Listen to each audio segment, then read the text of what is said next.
Good morning, UUSS.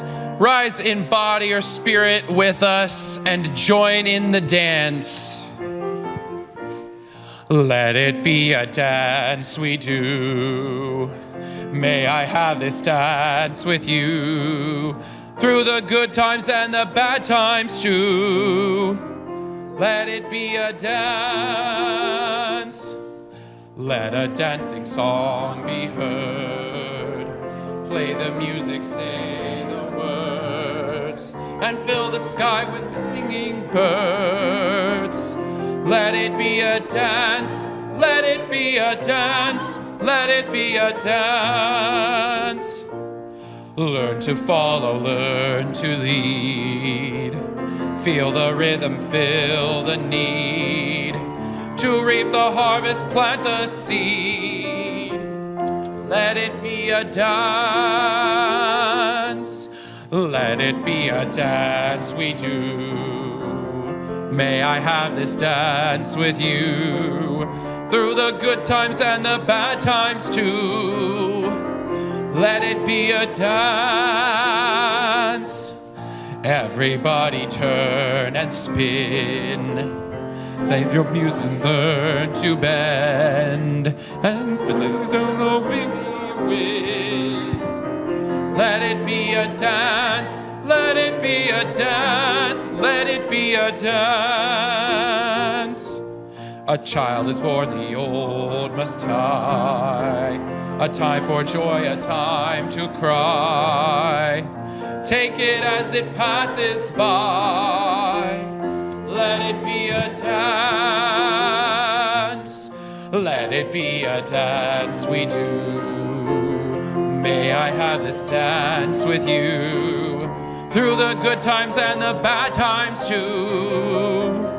Let it be a dance. Morning star comes out at night. Without the dark there is no light. If nothing's wrong, then nothing's right. Let it be a dance, let it be a dance, let it be a dance. Let the sunshine, let it rain. Share the laughter, bear the pain. And round we go again. Let it be a dance.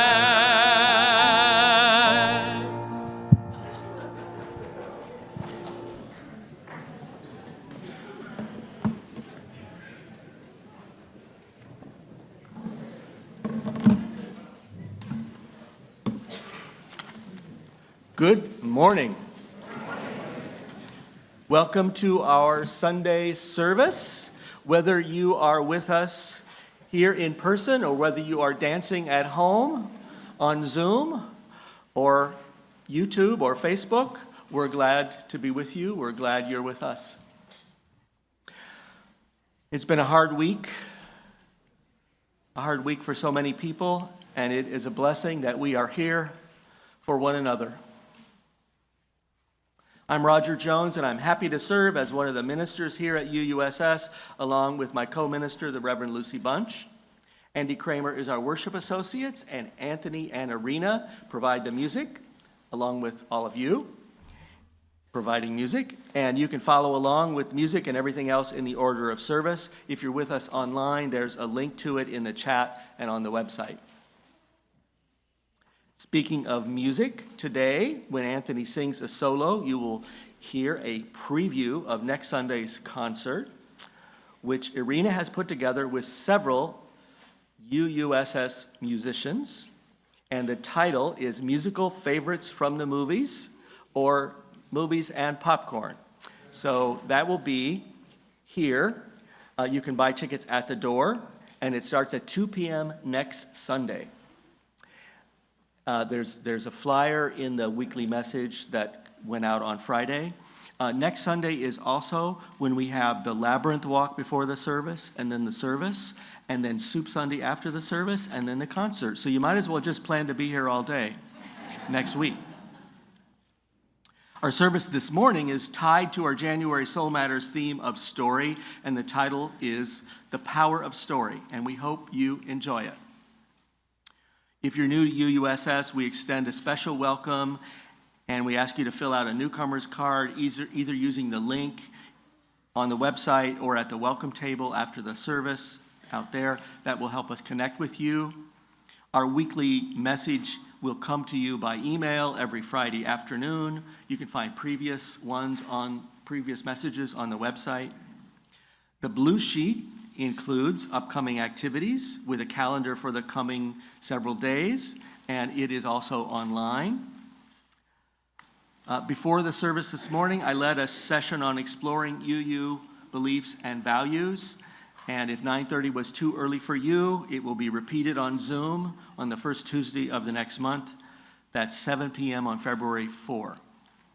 And you can log in for that at uuss.org/online. Today, we hope that you will join us after the service for coffee and conversation and visit the connections table in the welcome hall. And we hope also that you will stay afterwards for a training on visiting our state legislators to advocate for support of our unhoused neighbors and for affordable housing. And that will be after the service in conjunction with Sacramento Act, which is leading tomorrow's lobby day by the interfaith community at the California Capitol. If you're with us in person, you will see we have no art on the walls, but by next Sunday we will. And if you're attending by Zoom after the service, we have 22 minutes of conversation in a smaller breakout room. Or you can head down here for the training that's happening after the service. Now please check your cell phone or alarm watch to make sure it's on silent and that alarms don't go off, enabling us to be more mindful in the service. If a neighbor's device goes off, we hope you will be kind and help them in solving that problem. And while you do that, let me tell you that, especially if you're new, that this is one of our monthly circle services when we are together as a community of all ages and stages of life. In this country, having a shared experience across generations, especially within families, is rare these days. So we are inviting parents, grandparents, or other guardians and their children to sit together for this service. And of course, sometimes people feel restless, wiggly in a service, whatever your age. And if that happens, you are welcome to escort your family to the welcome hall where you can watch the service together on the flat screen TV. But I want to remind you that if you are a child, we will be inviting children to help in the collection of the offering a little bit later. And we will invite everyone to participate in the ritual that we'll have later. And then there will also be a time of prayer when we will all create silence together, and I'll tell you when that is. As with any service, if you can't hear well or you feel distracted where you are, you may feel free to move to a different location around the sanctuary. Thank you for being here as we embrace community. Now let us receive the music for centering.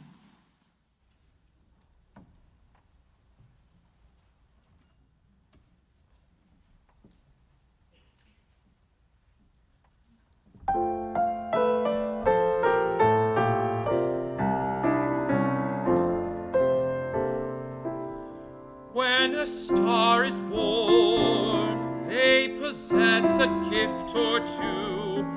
One of them is this: they have the power to make a wish come true. When you wish upon a star, makes no difference who you are. Anything your heart desires will come to you. If your heart is in your dream, no request is too extreme.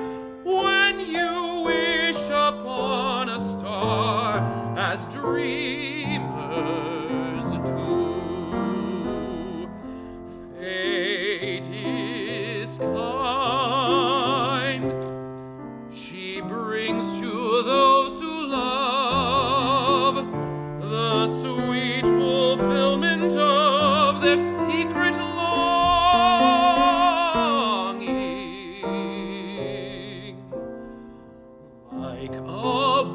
out of the blue, fate steps in and sees you through. When you wish upon a star, your dream comes true.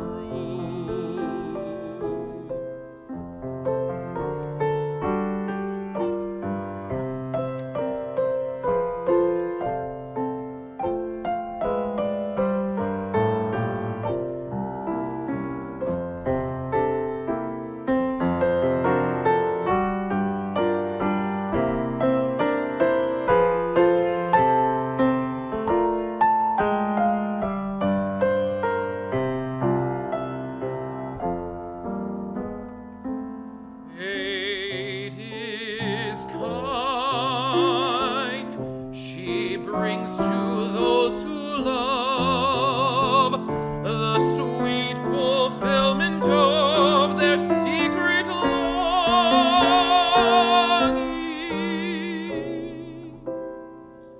Like a bolt out of the blue, fate steps in and sees you through. When you wish upon a star, your dream comes true.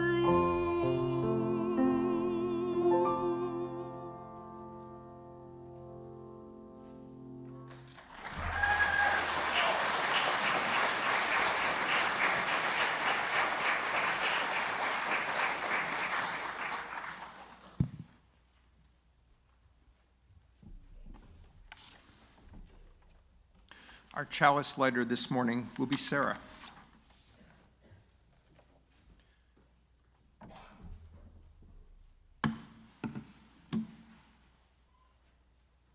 Our chalice lighting words were written by the Reverend Sandra Fees. For the stories that long to be told and retold, for the stories that long to be imagined and reimagined, for the stories that long to be envisioned and celebrated, we kindle this chalice. May its flame burn bright the light of different truths, different paths, and different voices, all needed to cultivate a transformative story of justice, love, and beauty.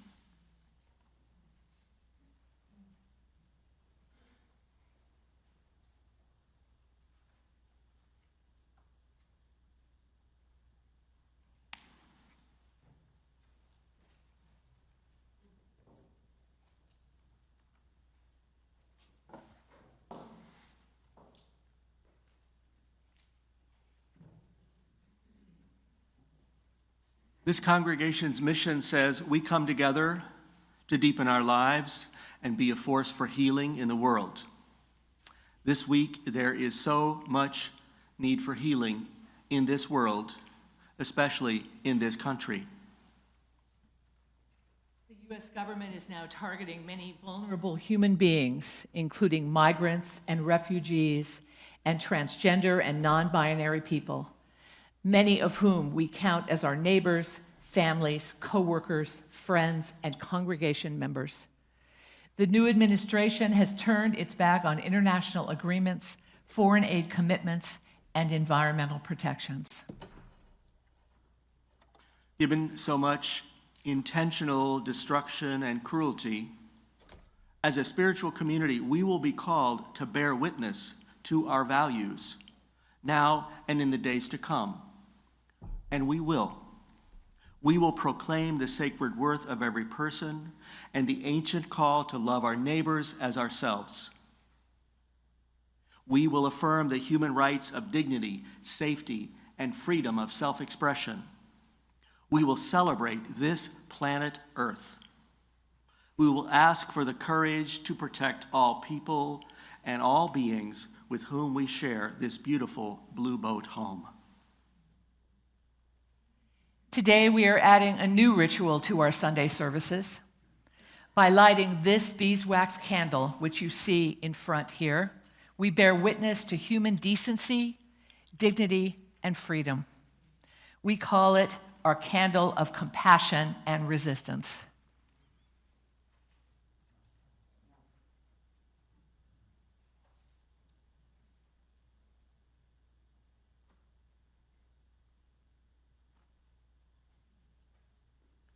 By this light, let us remember that fear is outrun by hope, and that hatred is no match for the power of love. In the days to come, may this flame light our way forward with courage and with love. So may it be. Blessed be, and amen.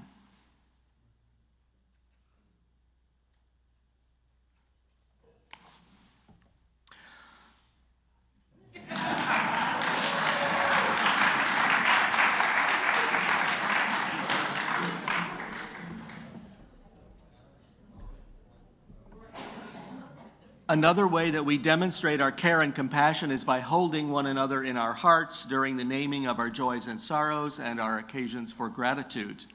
If you have something to include for a future week, you may submit it to us through the link that you will find in the Friday weekly email message.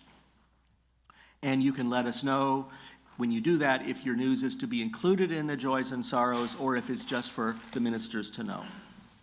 Next Sunday is the day when we will have candles to light for anybody who would like to before the service. And today we have these things to mention. A month ago, our member Tom Hiltonen moved into the memory care unit at Carleton Senior Living. His wife Jane says he is adjusting well, and they welcome supportive thoughts from those in the congregation who remember Tom. He used to sing in our choir, and also he would play guitar and sing solos in services. Tom's warm smile and kind presence have touched many of us here. We send our love to both Tom and Jane. Our member Dawn Hebner has let us know that she has been diagnosed with breast cancer. This is unsettling and unwelcome news, but Dawn is grateful that it was detected early. As Dawn awaits further medical consultation, we send prayers and wishes for peace and healing to her, and we send our care to Dawn and her spouse, Lou, and their family. Many of us have expressed relief at the ceasefire in the Middle East in the past 2 weeks and the release of 4 Israeli hostages and hundreds of Palestinian prisoners and detainees. We lift our hearts in hope for peace and safety and freedom. As the wildfires continue in the Los Angeles region, we keep in our hearts those who have lost loved ones, homes, businesses, and community institutions.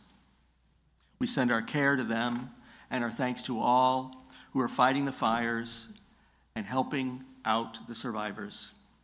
We pray for safety for everyone. As I mentioned earlier, we will take some time to make silence, and that is now. And of course, we know that no large group of human beings will be totally silent, but we invite you to be present to your body, to center yourself in your breathing, noticing the breath as it enters your body, and noticing as you exhale. And as you notice your breathing, notice also where your body is making contact with the surfaces which are holding you at this time. The floor, a chair, whatever is sustaining you. And as we prepare for a few moments of silence together, let us be reassured that we are surrounded by people of conscience and goodwill. And let us feel that we are held by the Spirit of love. On this new day, let us be grateful for the gift of life and for all good gifts. Now, as we continue to notice our breathing in and out, let us take a few moments for our personal prayers and private meditations.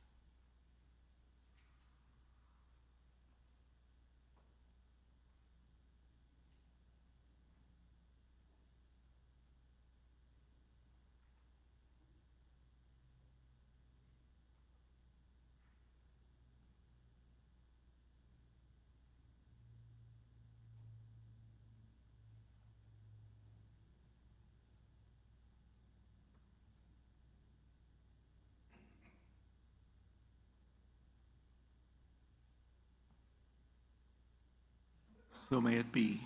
Blessed be, and amen.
This morning, we're going to explore the power of stories. And so I wanted to start off with a story. This was written by April Rosario. She serves as the director of Lifespan Faith Formation at the First Parish Church in Waltham. Once upon a time, long ago, in a small village, lived an old woman known as the storyteller. She had been part of the village for as long as anyone could remember, but no one knew actually where she was from. It didn't matter, though. Everyone in the village loved her and sought her out because she was known to have the best stories in the land. She had a story for everything. Stories about times of joy, times of sorrow, triumphs and loss, stories for when you were hurt or excited, stories that taught you about love, and stories that shared the wisdom about what to do when you were afraid. Every night she would light a fire and wait for folks to join us. And every night they did, one at a time, to ask for the kind of stories they needed to hear. When she was done, the villagers would often ask her if there was anything they could give her as payment for her stories. And her answer was always the same.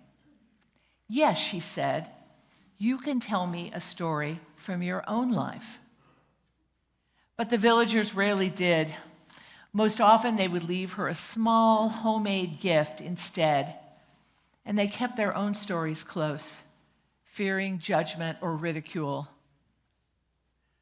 One day, a young man, burdened by a painful past, approached the storyteller. He had lost his horse in a tragic accident, and the weight of his grief was more than he could bear. He pleaded with her to share a story that might offer him some peace. The storyteller, with a gentle smile, replied, The most powerful stories are not the ones we hear, but the ones we tell. Your story, though heavy, holds the key to healing.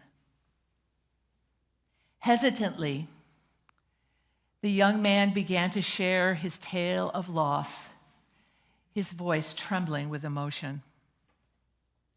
As he spoke, the storyteller listened attentively, her eyes reflecting a deep understanding.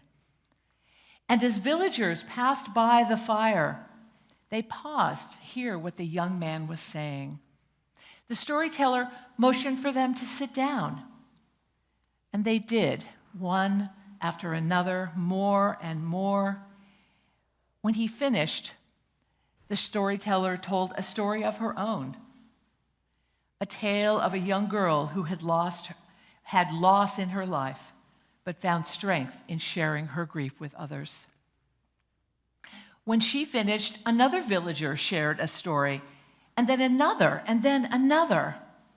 And as the night wore on and the fire burned hot and bright, they began to realize that their pain was not unique, that others had walked similar paths, and that by sharing their own stories, they could offer comfort and support to each other who might be struggling in silence. The next morning, the storyteller was gone. And by her fire was a note that read, "You don't need me anymore, for you have each other. And together, you have more stories than you will ever need if you just remember to share them."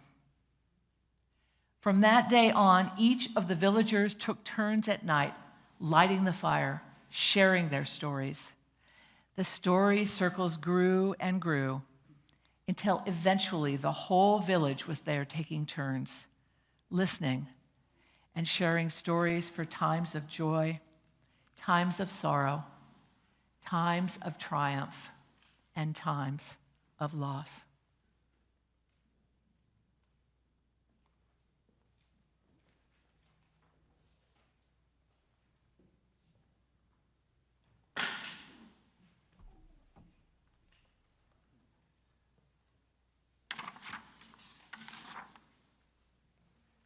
We will now receive our offering. If any children would like to assist ushers, please go to the back of the sanctuary at this time.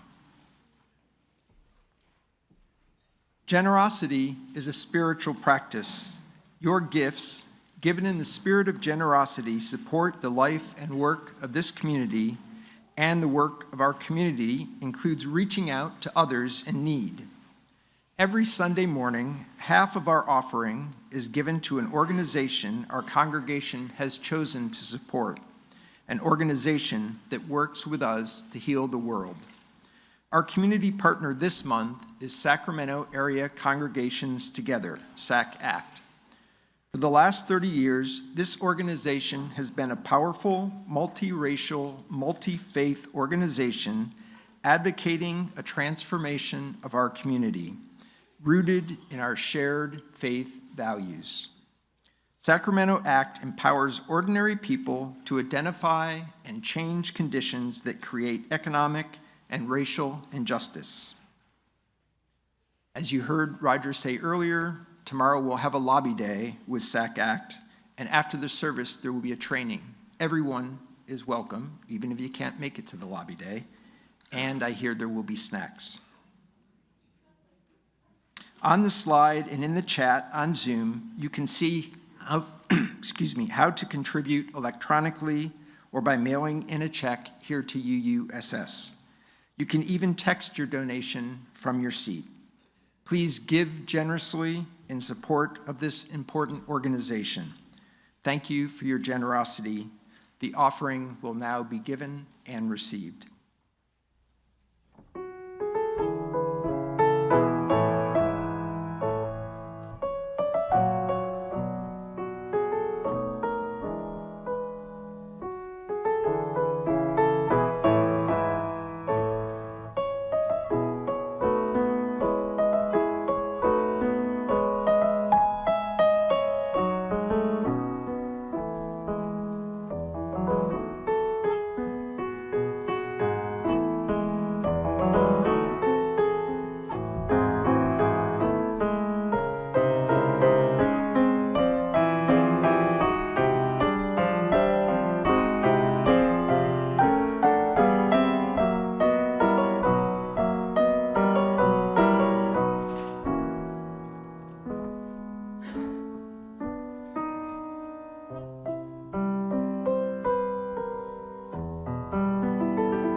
As the greeters bring forward this offering, please join me in saying the unison words.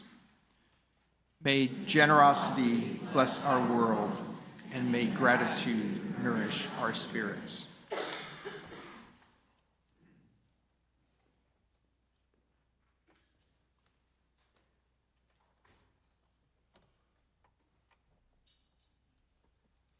Your grandmother always said that you'd come to no good.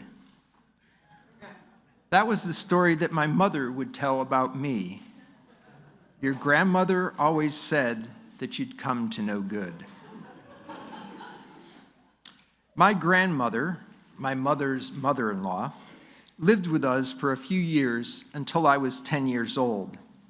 It was a busy house when all 9 of us were knocking about, my parents, my 5 siblings, and myself and my grandmother. My grandmother became increasingly frail and didn't move much from the small upstairs bedroom. I would visit with her there, talking, playing games, and hoping that she would give me some change so that I could buy candy when I walked into town. She always did. I remember that time spent with my grandmother fondly. Even in a big family, I was a bit lonely, maybe even isolated. That's a separate story. But my grandmother gave me time and attention. I don't doubt that my grandmother said those heavy words about me. I'm sure that it was after I got in some minor dispute with my younger sister, the baby of the family. My grandmother, who only had one child, my father, was very protective of my younger sister. Even in my youth, I was learning about the complexity of relationships, that 2 opposing things could simultaneously be true. My grandmother said what she said, and I enjoyed the time that I spent with her. Both of us refugees of a sort, spending time in that little bedroom, quietly tucked away from a family that we didn't quite fit into. I was too young to know the history, but I don't think that my mother and grandmother were fond of each other. My mother, who felt taxed by the demands of being a mother of 6 children, thought that my grandmother was another burden placed upon her. When I or my brothers and sisters would get in trouble, there wasn't a lot of grace offered in my childhood home, but there was a healthy dose of Catholic guilt and shame. So during my teenage years, for my mother to trot out my grandmother's words was almost to be expected. When I first heard her tell this story, I was confused because the story didn't align with my memories of time spent with my grandmother. But as the story was repeated over the years, I was just annoyed. That was the kind of attention I could do without. As I got older, it became increasingly clear that I was a compliant child and a strong student. Then my mother would tell the story like the punchline to a joke of how wrong my grandmother was. As an adult, I understand better the complexities present within my mother and how the story was always more about her than it was about me.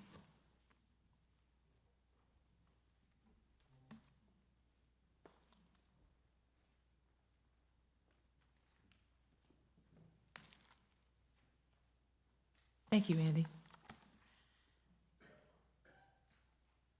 Recently, a colleague of mine, a lifelong UU, told me that his mother used to visit congregations all around the country as a consultant.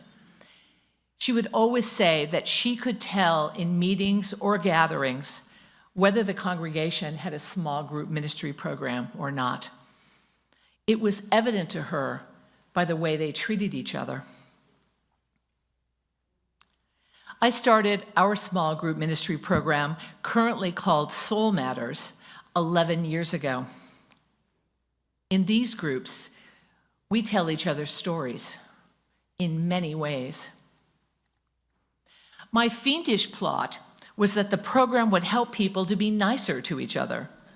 It would teach us how to listen more deeply and to develop connections with others by telling their stories. Over the 11 years of this program, more than 500 people have participated in our groups. And from what people tell me, we have been changed by this program, both as individuals and as a community. We tell each other stories for lots of reasons. It can help us heal, process, celebrate, remember. It can help us integrate these stories into our lives. We can connect with others with similar or contrasting stories. Helps us to develop and recognize our interconnection. Through storytelling, we can release what needs to be released and harvest what enriches and celebrates who we are. Stories have power. Our stories often write us as much as we write them. Brené Brown tells us that when we deny our stories and disengage from tough emotions, they don't go away. Instead, they own us. They define us. Our job is not to deny the story, but to deny the ending. We must liberate ourselves from the stories that hold us back, and equally, we must claim those stories that define the best of what we are. In his reflection, Andy shared about a story that was imposed on him as a child and told how he was able to not be trapped by that story, the story that he would come to know good. I think you turned out pretty well, Andy. What about you? In your family of origin, what story was told about you? How has that story about you lived on, either by supporting your growth and relationships or by hindering them? Stories have power, not just at the individual level, but communal.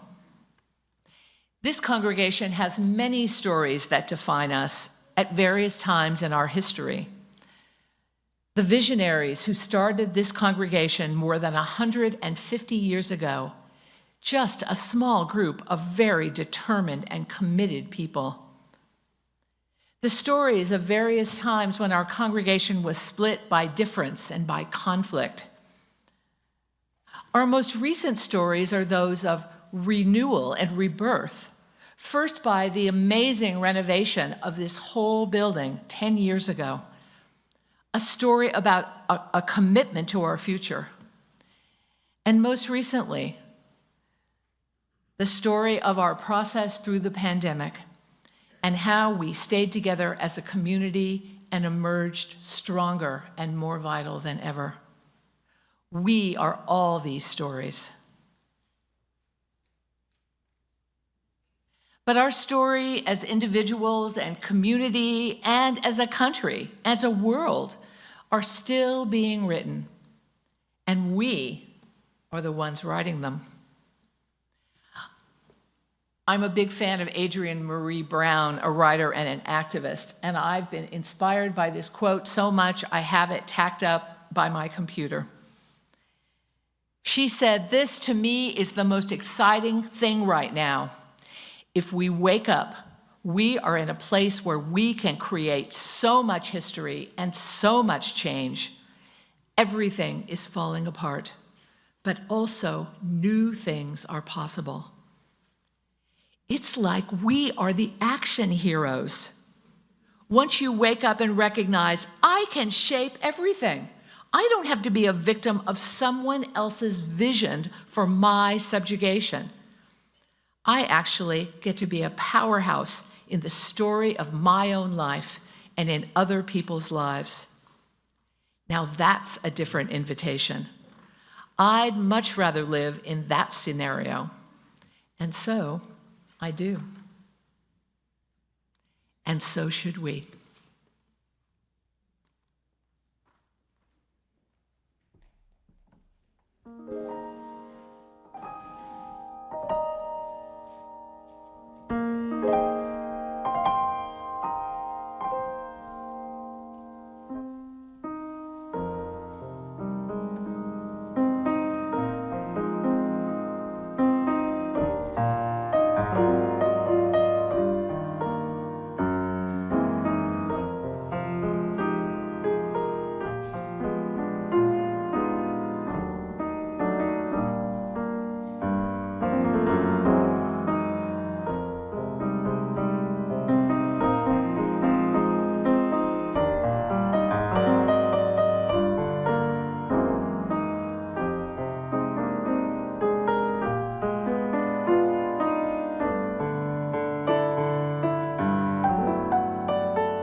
Thank you, Irina. Another preview from the concert? Oh, okay. So you were here for it. Among other things in the blue sheet, today after the service is the meet and greet of the People of Color Caucus. If you identify as Indigenous, a person of color, or have a mixed racial background, please join us after the service for light refreshments and introduction and stories in the Welcome Hall. If you're a person who likes to read along when a poem is read, you can get it out now, but if you would rather just receive the words only through the ear, then you can wait, but you can take it home in any case. The reading is entitled Where I'm From by Georgella Lyon. I am from clothespins, from Clorox and carbon tetrachloride. I am from the dirt under the back porch, black, glistening. It tasted like beets.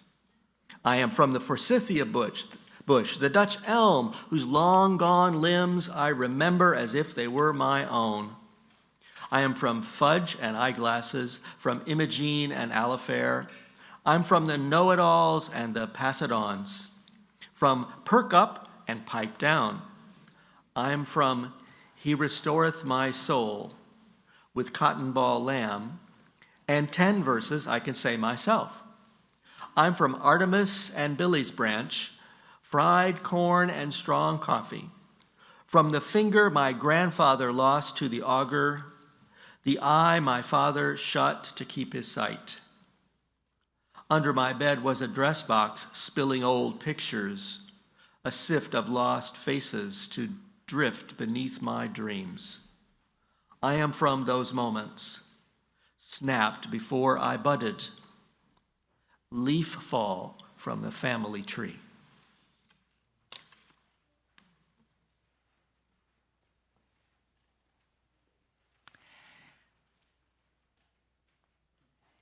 Georgella Lyons is a writer and an educator and was inspired by another poem to start writing lists about this answer of where I'm from. And those lists turn into a poem. And then she had the idea that that process is so powerful, she turned it into a writing exercise for other writers to use to develop their own poem. It has traveled all around the world, particularly in schools, including Ecuador and China, all over the United States.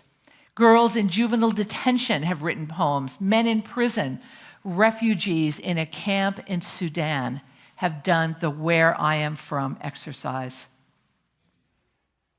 So we're going to do it ourselves today. When you came in this morning, you should have received a piece of paper that has her poem on one side and the template for the poem on the other. For those of you on Zoom, you should be able to click on the link in the chat and get right to your own template so that you can participate from home. And I'm going to give you, hold on in just a couple of minutes, I'm going to give you some time to write your own poem. Now, those of you who are at Soul Matters will know that the best way to do these things is to relinquish your rational side, relinquish your need for getting it right. There is no right. When you see the prompt, just fill it in with whatever comes. If you didn't get a copy, there are tables on each side and in the back. If you don't have a pen, or if you prefer to write standing up, there's spots there. You can go, and I will call you back in about 5 minutes. So let your poems flow.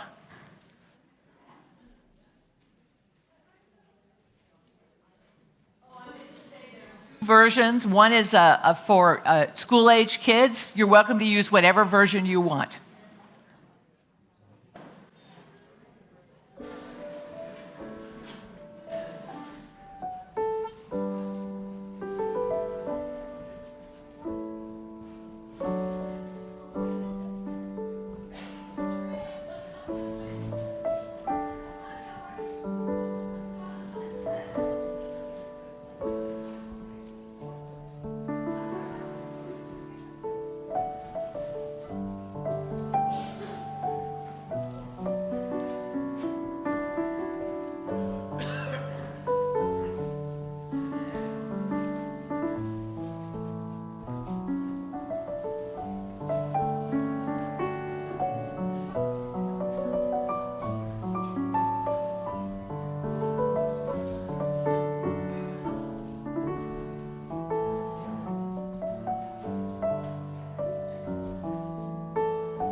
So let's just take a few more seconds to finish up. And don't worry if you don't finish your poem. It's got meaning, right, however, what portion you were able to do.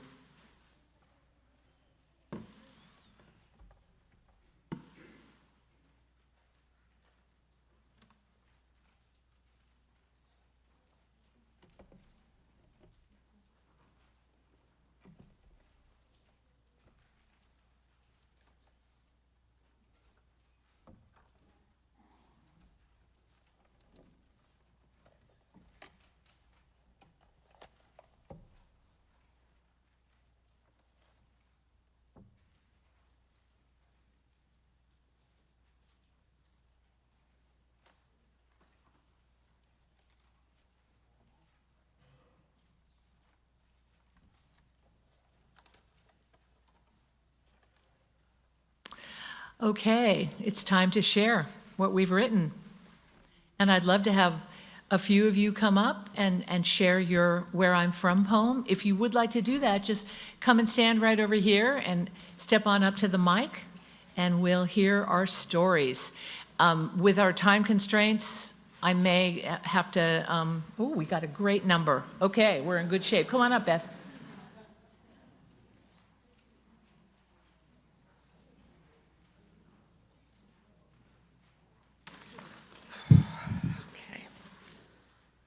I am from autumn leaves, from the French horn and paper spreadsheets. I am from the marshland of Wisconsin and Swiss fruit bread with spices.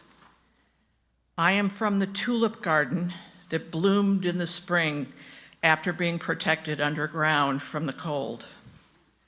I'm from Sunday Packer games and Booksmart, from Ten Pass and Tyler.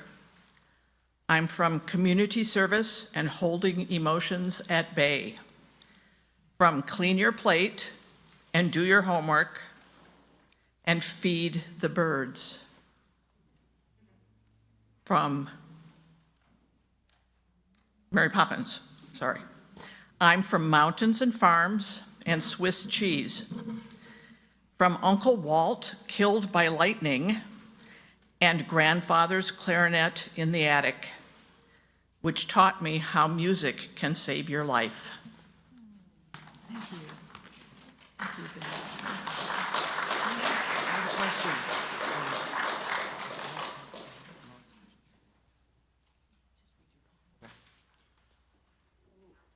I am toys from spinning tops and frog ceramics. I am from the land of change and musk. I am from the ant who interconnects. I am from faith and prayer, from Amaya and Estevan. I'm from guilt and shame, from you aren't worthy and shut up and lullaby. I'm from Yemen and soup, from molestation, family photos on the wall, which taught me about how I am a part of everything.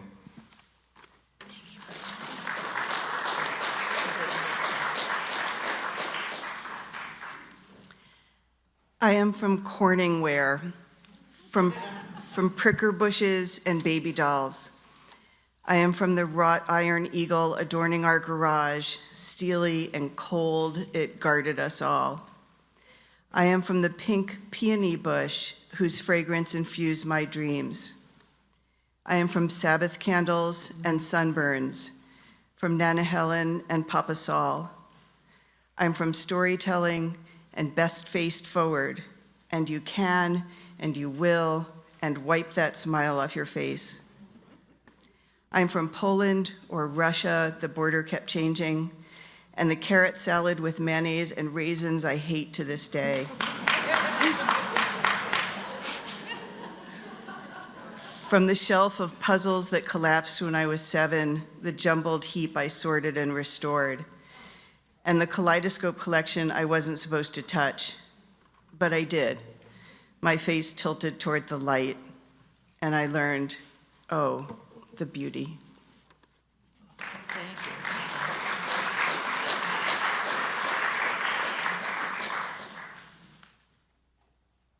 I am from red maple leaves and from my yellow room and Dad's red leather chair with me on his lap. I am from Be Home Before the Streetlights Come On and Fresh Bread Pumpkin Pie.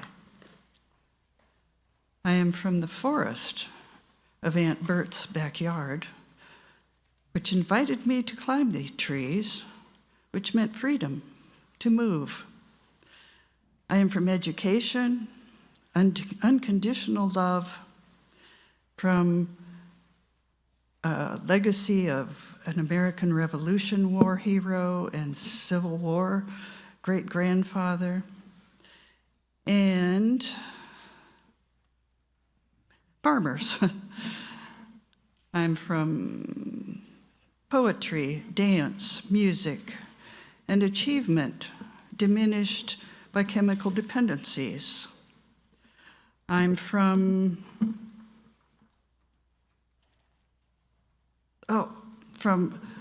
Catholics aren't like us. Things you were told, which were things I was told as a child. I'm from Mishawaka, Osceola, and Potawatomi Park, and roast turkey. From great-grandfather's letters, I learned a story. The letters were to his fiancée from the Civil War, filled with love and humor without any grim details. There are pictures of my beautiful two aunts, beautiful center of the mural in the local library.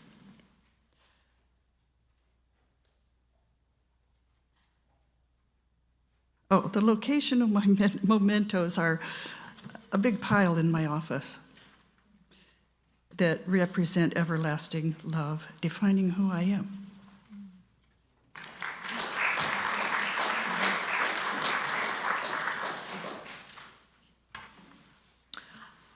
I am from Christmas trees and family dinners, from Fee and Pops. I'm from generosity and tenacity. I'm from pretty is as pretty does, and walking ain't crowded. I'm from someday my prince will come. I'm from the Delta and cornbread, and following a cow home to marry the owner's daughter. I'm from black and white photos in a faded box in the basement, which taught me family.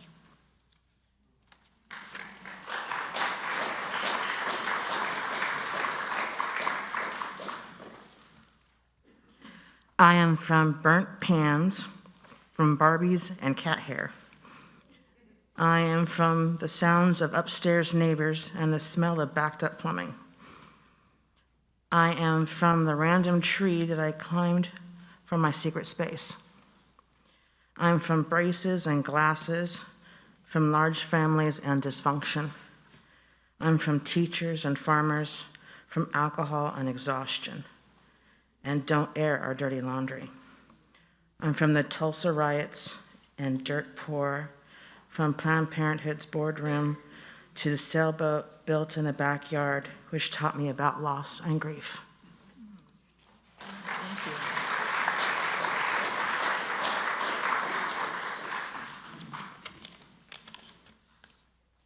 I am from a wall of windows that my father built, from nasturtiums and wild blackberries.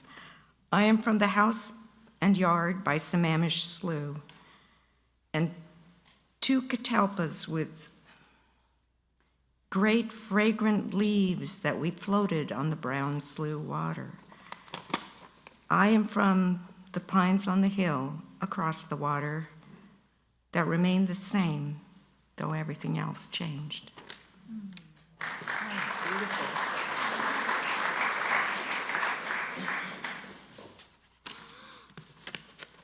I am from pain, from sadness and hurt. I am from wilderness and lonely. I am from smoke, remembering my dad harsh dad. I'm from anger and misunderstanding. From Debbie, my mom, and Perry, my dad. I'm from neglect and sorrow. From not good enough, go to my room, and The Climb by Miley Cyrus. I'm from New Mexico, and smothered burritos. From spanking.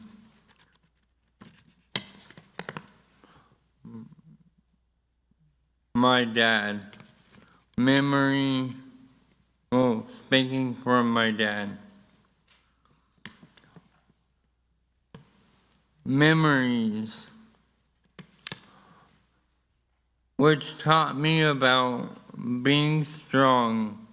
Don't give up, no matter how hard it is.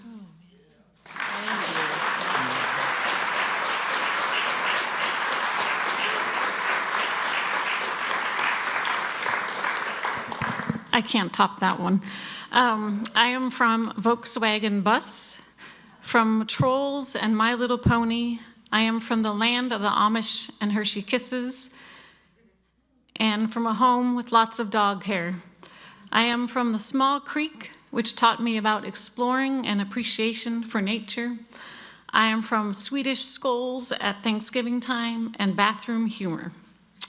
From Dutton and Hefner, I am from hardworking and weird ticks, from settle down and go to your room. Things like keep it simple, stupid, and family eats last. I'm from Sweden, Canada, England, and Scotland. From meatloaf, which I think is disgusting, and evening desserts, which I appreciated. From homemade fireworks that my uncles used to make and often got into a lot of trouble for, to the glass paperweights, and other knickknacks stored on the knickknack shelves, which taught me appreciation for preserving the past and inspired me to collect all sorts of random junk I don't need. Thank you.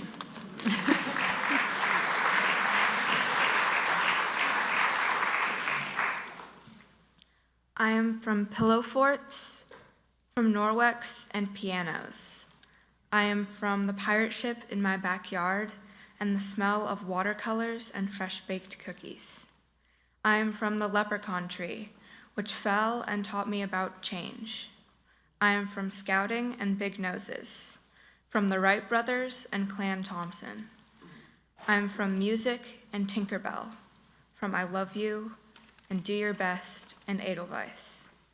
I'm from France and Swedish meatballs, from musicians with desk jobs, their coffee-stained arias peeking out from the bookshelf, which taught me about changing dreams.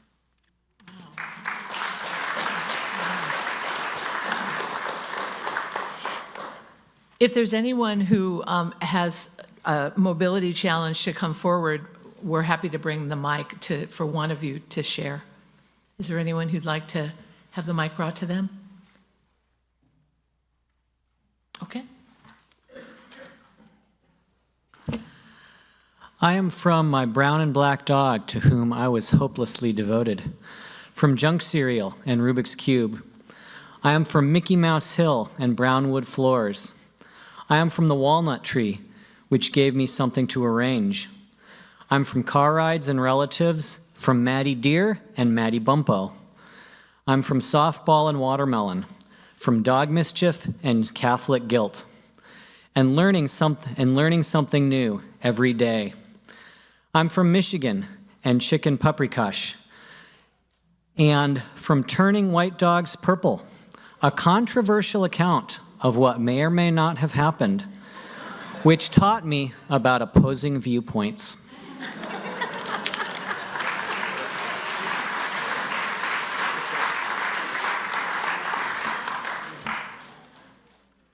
I'm from radio and from grinding stones and spilt milk.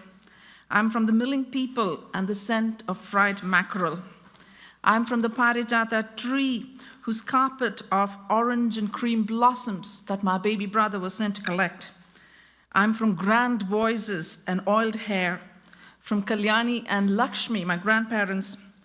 I'm from warped humor and endless want, from promises and unfinished tasks, to sayings such as, the time to look for your bum is not when you want to urgently go. I am from Edakad and from old Hindi songs. I am from walking into the ocean when there was no option left. My heart has taught me that life will go on.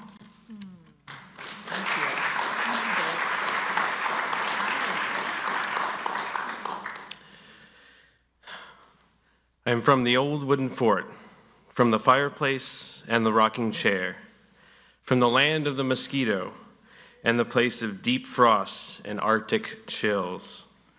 I am from the mighty 100-year-old backyard trees who taught me the persistence of time.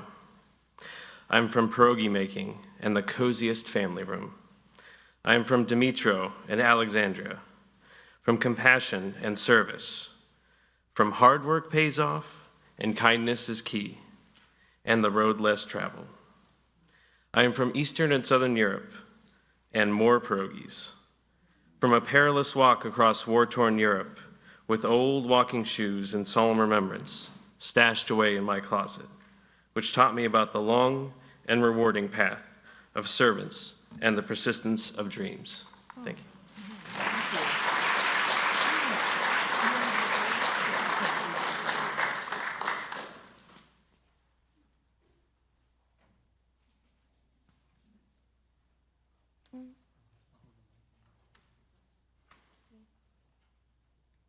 I am from, that's loud. I'm from my phone, from the TV, and a book. I am from a plain apartment house thing. I'm from the trees make air, whose long gone limbs I remember as if they were my own. I am from ducks that honk and end of school donuts. I'm from my dad and my brother Sean. I'm from food and family night. I'm from visiting my friends. I'm from Santa's cool and I like dogs. And sticks and stones may break my bones. I'm from Utah and Ireland. Tri-tip and grilled cheese from lifelong scar. It was me, it hurt. Good food. I'm hungry. I think I like food.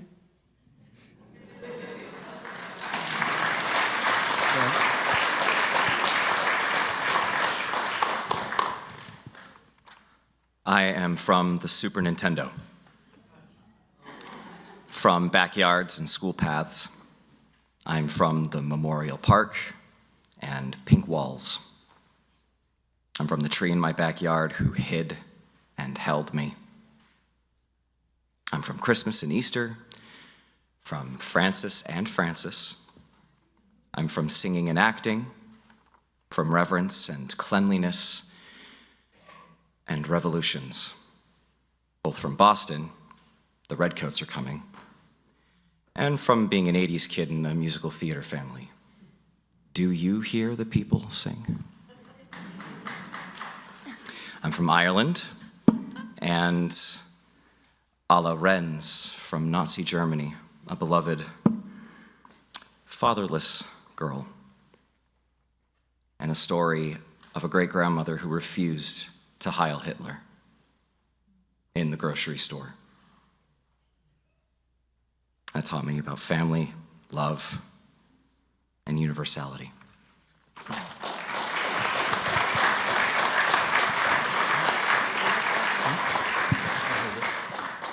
I'm from family from pancakes and rice. I'm from fun and flavor. I'm from roses of climbing tree whose long gone limbs I remember as if they were my own. I'm from thanks and happiness from mom and sister. I'm from help and kissing and hugging. I'm from responsibilities and greatness, and Mary had a little lamb. Here's Marshall and school, oranges and apples, mom's story, her disgust, photos, and memories in my heart, and my grandparents and pets. Even date, January 26th, 2025. That's right.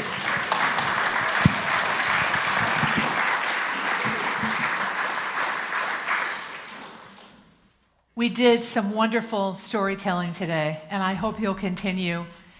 Share these stories with each other. Those of you on Zoom, I encourage you to share your stories with each other in the breakout room after the service. Let's keep the power of stories alive in our hearts.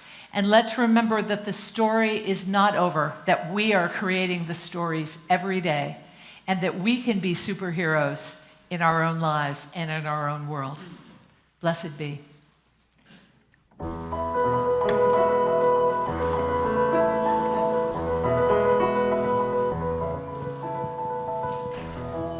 Below me I feel no motion, standing on the mountains and plains, far away from the rolling ocean. Still my dry land heart can say, I was born all my life now, never harbor nor port have I known. The wide universe is the ocean I travel, and the earth is my blue boat home.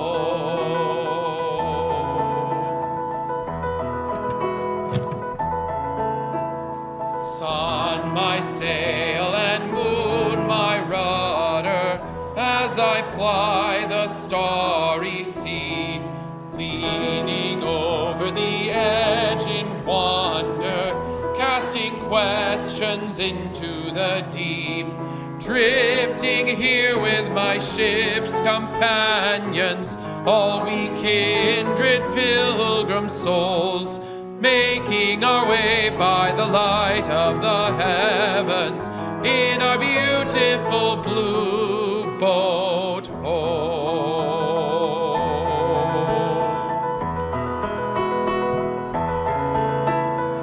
I give thanks to the waves upholding me, hail the great winds urging me on, greet the infinite sea before me, sing the sky my sailor song. I was born upon the fathoms, never harbor nor port have I known. The wide universe is the ocean I travel, and the earth is my blue boat home.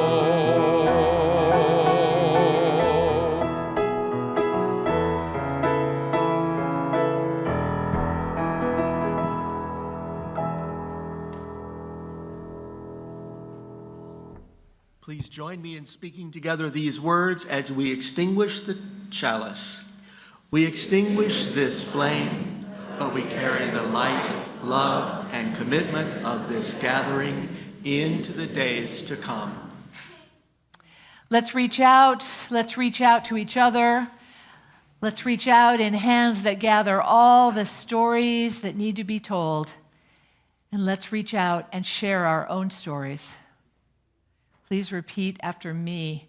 May faith. What's the first line? May faith in the spirit of life. Hope for the community of earth.